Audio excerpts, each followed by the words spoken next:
প্রত্যেক ফরজ সালাতের পরে আল্লাহ রাসূল সাল্লাল্লাহু আলাইহি ওয়াসাল্লাম আয়াতুল কুরসি পড়তেন। মান ক্বারা আয়াতাল কুরসি দুবুরা কুল্লি সালাতিন মাকতুবাতিন লাম ইয়ামনাহু মিন দুখুলিল জান্নাতি ইল্লাল মাউত। প্রত্যেক ফরজ সালাতের পরে যে ব্যক্তি আয়াতুল কুরসি পড়ে তার জান্নাতে যাওয়ার ক্ষেত্রে আর কোনো বাধা থাকে না, একটা জিনিস ছাড়া, সেটা হচ্ছে মরণ। লোকটা মরে না তাই জান্নাতে যায় না, মরলেই জান্নাতি। এটা পড়েন আপনারা? পড়েন না কারা কারা দেখি?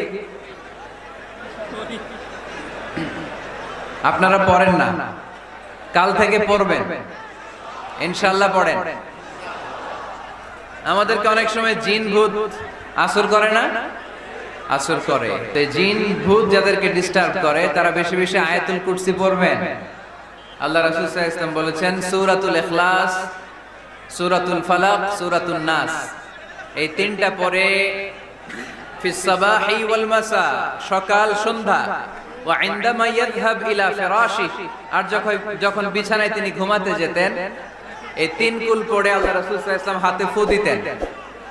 আর ওই ফু দেয়া হাতটা মাথা থেকে মুছতে মুছতে পা পর্যন্ত মুছতেন। It's a protection from your lord. এটা আমাদের রবের পক্ষ থেকে একটা প্রোটেকশন। সুবহানাল্লাহ পড়েন।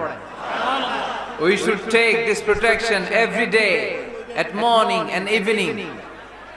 শয়তানের ওয়াসওয়াসা থেকে, জিন ভূতের আসর থেকে বাঁচার জন্য এই প্রোটেকশন আমাদের নেওয়া দরকার। আমাদের আদরের কচি কাঁচা সোনামণিরা যারা আছে তাদেরকেও, বাচ্চাদেরকেও জিন ভূত ডিস্টার্ব করে কি করে না?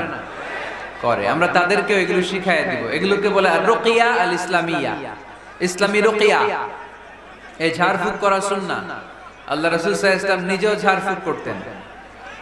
একবার সেজদারত অবস্থায় আল্লাহ রাসূল সাল্লাল্লাহু আলাইহি ওয়াসাল্লামের হাতে একটা বিচ্ছু পোকা কামড় দিল। তিনি খুব ব্যথা পেলেন।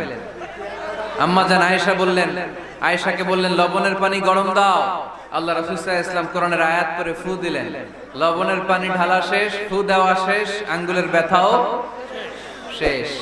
তো এইভাবে নিমিষেই আমরা সুস্থ হয়ে যেতে পারি। কোরআনের দেয়া যত যত পদ্ধতি আল্লাহ তাআলা আমাদের জন্য প্রেসক্রাইব করেছেন এটা আমাদের কল্যাণের জন্য দিয়েছে।